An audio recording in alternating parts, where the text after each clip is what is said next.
Alright, this is like a successful Labor Day spy mission on the meeting. There's the teenagers all gathered around the chair.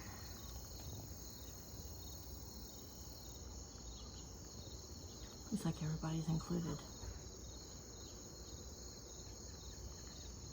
Except for maybe the cats.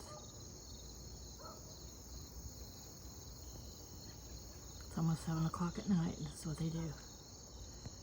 Between 6 and 7, they all gather here.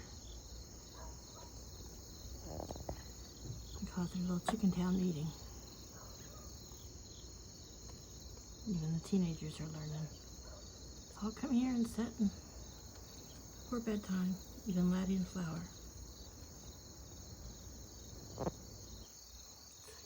A little quiet time, having a meeting.